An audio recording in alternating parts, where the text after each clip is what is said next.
안녕하세요. 마이웨이입니다.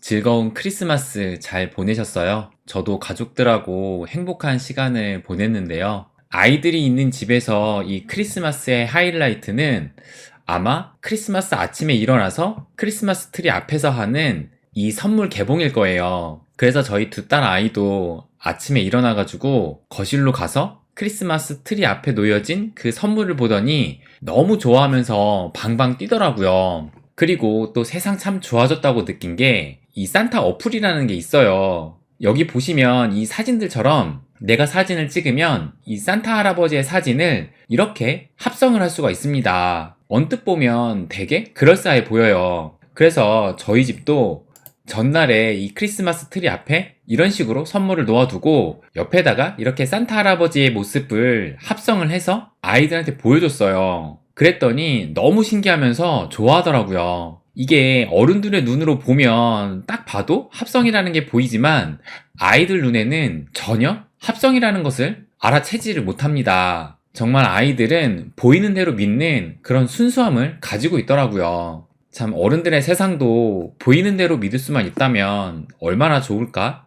그런 생각도 해봤는데 아무튼 이 아이들의 행복이 부모의 행복이라는 것을 다시 한번 실감하는 즐거운 크리스마스를 보냈습니다. 근데 많은 분들이 아쉬울 것이 이 크리스마스가 하필 일요일이어가지고 이 크리스마스면 또 쉬어줘야 하는데 쉬질 못하니까 그래서 우리나라는 크리스마스가 일요일이라고 오늘 다들 출근을 하셨겠지만 보시면 미국을 비롯한 주요 선진국 외에 많은 나라들이 오늘까지 대체 공휴일로 이렇게 휴일입니다. 그런데 우리나라도 내년부터는 성탄절, 석가탄신일은 대체 공휴일로 지정될 가능성이 높아 보여요. 정부도 긍정적이라고 하니까 이제 앞으로는 크리스마스가 주말이어도 그 다음 월요일에 쉴 것 같은데 근데 여러분 이거 아세요? 크리스마스가 일요일이면 항상 1월 1일도 똑같이 일요일입니다. 이 크리스마스하고 1월 1일이 딱 일주일 차이기 때문에 이 크리스마스의 요일과 1월 1일의 요일은 항상 같아요. 그래서 당장 다음 주인 1월 1일도 일요일이라서 못 쉬는데 바로 내년부터 이 1월 2일에 대체 공휴일로 지정 좀 바로 해줬으면 하는 그런 생각이 들더라고요. 아무튼 그래서 오늘 미국장은 보시는 것처럼 휴장입니다. 그래서 미국은 토, 일, 월 이렇게 3일 연휴라서 주식의 움직임은 없지만 비트코인은 주말에도 계속 움직이잖아요. 그래서 한때는 이 비트코인이 주말에 변동성이 커서 특히 하락을 하는 경우가 몇 달 전까지만 해도 있었어요. 그래서 주말만 되면 이 비트코인이 하락을 하니까 주말엔 숏을 치면 된다라는 약간 좀 우스갯소리로 이 커뮤니티에 돌기도 했습니다. 그래서 혹시 이번에도 이 크리스마스 연휴 동안 하락하지 않을까 생각을 했는데 다행히 큰 하락의 움직임은 없었어요. 이 일주일간의 암호화폐 시장의 움직임을 봐도 비트코인이 0.85%밖에 변동을 보이지 않았습니다. 그리고 알트코인들도 보시면 그렇게 큰 폭의 등락을 보이지 않고 있어요. 그러니 오늘 아침 기사에 비트코인 변동성 사상 최저치 반등할까? 과거에는 급반등하는 이런 기사가 오늘 아침에 나왔습니다. 그러면서 이 아래를 보시면 이 한 가지 트윗을 소개하는데 이 트윗을 한번 보면 비트코인의 변동성은 사상 최저 수준입니다 라고 말을 하면서 이 그래프를 한번 보시면 이게 이 변동성 지표를 나타내는 그래프인데 보시면 현재 이 비트코인의 변동성이 0.34로 해가지고 역대 최저 수준까지 떨어졌어요. 그리고 그 이전이 2018년도 한 말쯤에 0.45 수준이었습니다. 그러면서 이 기사를 다시 한번 보면 이 트윗 이외에 또 하나의 트윗을 소개하는데 이것도 한번 보면 아름다운 차트다. 지금이 대규모로 축적해야 할 때라는 것이 그 어느 때보다 분명해졌다라는 요런 언급을 하면서 이것도 보면 2018년에 변동성이 이렇게 최저 수준으로 떨어졌다가 그 후 변동성이 매우 높아졌다고 하면서 이번에도 이렇게 떨어졌지만 다시 변동성이 크게 증가할 것이라는 이런 화살표를 보여주고 있어요. 그러면서 이 기사 마지막을 좀 보면 한 번을 제외하고는 변동성이 1 아래로 내려간 뒤 반등하지 않는 사례가 없었다라고 말을 합니다. 그럼 이 한 번이 과연 언제인지 좀 궁금해지는데 여기에는 그에 대한 자료는 또 없더라고요. 그래서 제가 좀 더 찾아보니까 이 트윗에서 그 데이터를 볼 수가 있는데, 보시면 이 변동성의 값이 1 아래로 떨어질 때마다 2018년 10월 한 가지 예외를 제외하고는 강세 랠리가 이어졌습니다 라고 이 트윗이 얘기를 하고 있어요.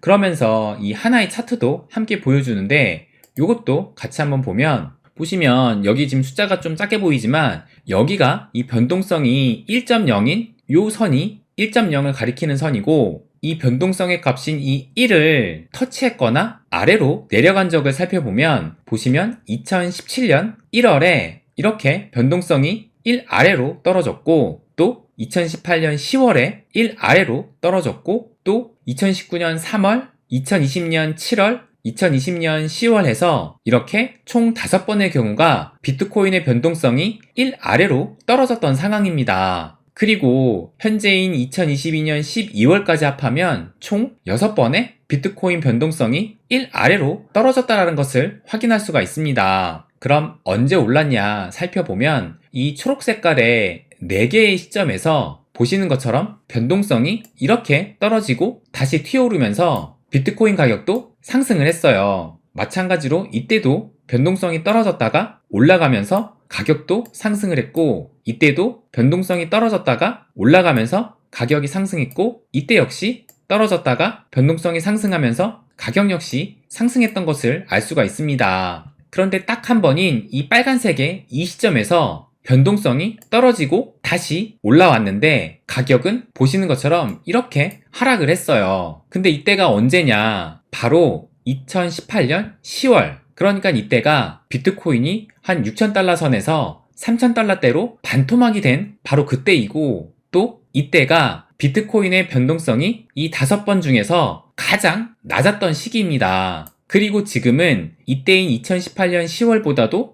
더 비트코인의 변동성이 0.35로 떨어져 있는 상황이에요. 그래서 이 기사를 다시 한번 보면 한 번을 제외하고는 변동성이 1 아래로 내려간 뒤 반등하지 않은 사례가 없었다라고 말을 하면서 이 기사 제목에도 과거에는 급반등을 했다라고 말을 하고 있지만, 솔직히 데이터를 좀 더 들여다보니까 이 제외시킨 2018년 이 10월 이 한 번이 좀 마음에 걸리는 게 사실이에요. 이 나머지 4번이 이 변동성이 적어졌다가 다시 상승을 하면서 가격도 함께 상승을 하긴 했지만, 하필 이 변동성이 가장 떨어졌을 때가 반토막의 가격 폭락이 있었고, 또 하필 지금이 이때보다도 더 많이 변동성이 줄어든 상황이기 때문에 이 한 번의 예외가 마음에 걸릴 수밖에 없다고 생각이 듭니다. 그럼 우리는 이 데이터를 어떻게 받아들여야 될까 생각을 해봤는데요. 일단 이 과거의 사건으로 비춰볼 때 확률상으로 보면 변동성이 적어졌다라는 건 이 5번 중에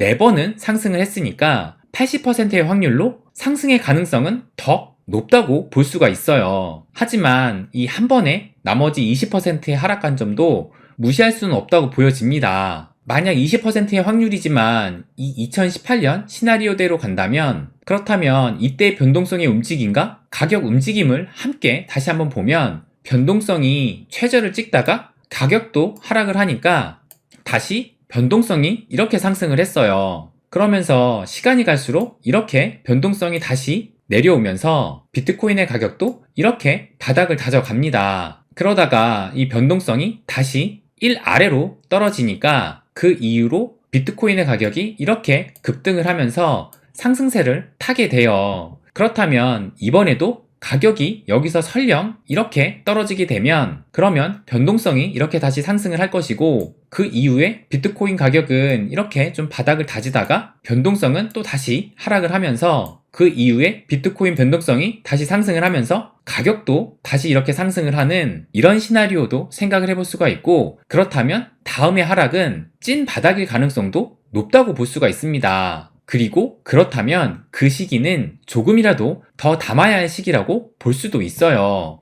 지금은 제가 이 2018년도와 동일한 이 하락의 관점에서 예상을 해본 것이고, 이 확률상으로 보면 이 5번 중에 4번이 상승을 했기 때문에 이 상승에 대한 가능성도 충분히 있다고 봅니다. 특히 이 FTX 사태 이후로 지금 한 달이 넘게 지났지만 그 이후에 업계 붕괴 소식은 들려오지 않고, 또 이 DCG 그룹도 큰 소식이 나오지 않고 있는데 이 DCG 그룹이 이렇게 시간을 질질 끌고 있다는 것 자체가 그 리스크를 이 시간 속에 녹이고 있다고 저는 생각을 해요. 그래서 이 FTX 사태 발생 후 얼마 뒤에 이 DCG가 파산한다라는 결정을 내렸다면 그 파급력과 후폭풍이 매우 셀 수도 있었지만 이렇게 시간을 질질 끌고 나서 앞으로 몇 달 뒤에 뭐 DCG나 제네시스가 파산을 한다고 하면 물론 충격은 있겠지만 그렇게 센 충격은 또 아닐 것이라고 생각을 해요. 예를 들어서 우리가 뭐 배를 한 대 맞는다고 생각을 해봤을 때 갑자기 예상하지 못하고 배를 맞으면 엄청 아프겠지만 상대가 때린다라는 것을 알고 맞을 각오를 하고 배에 힘을 꽉 주고 있는 상태에서 한 대 맞으면 생각보다 덜 아플 거예요. 이 DCG 사건도 그럴 것이라 생각을 합니다. 어쨌든 이 DCG가 이 사건을 뭉개가면서 시간을 보낼수록 이 리스크는 줄어들 가능성이 있다고 봅니다. 그래서 우리는 지금이 바닥일 것이라고 굳게 믿고 있는 것보다 모든 가능성을 열어두고 이 진짜 이 찐바닥의 시나리오도 염두에 두면서 만약 그 순간이 오면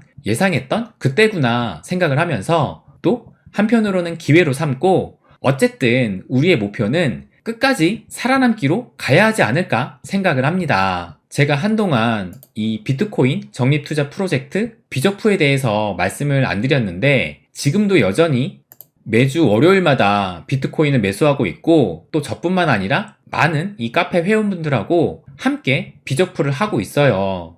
이 암호화폐 시장은 결코 없어지거나 사라지거나 망하지 않을 거예요. 그리고 비트코인이 살아남으면 당연히 알트코인도 더 커질 것이라고 봅니다. 이 최근 월드컵에서 기적적으로 16강에 진출한 국가대표 때문에 유명해진 말이 바로 이 중요한 것은 꺾이지 않는 마음 이 말인데 지금 우리에게도 가장 필요한 말이 이 꺾이지 않는 마음이 아닐까 생각을 합니다. 네, 그럼 오늘은 여기까지 하겠습니다.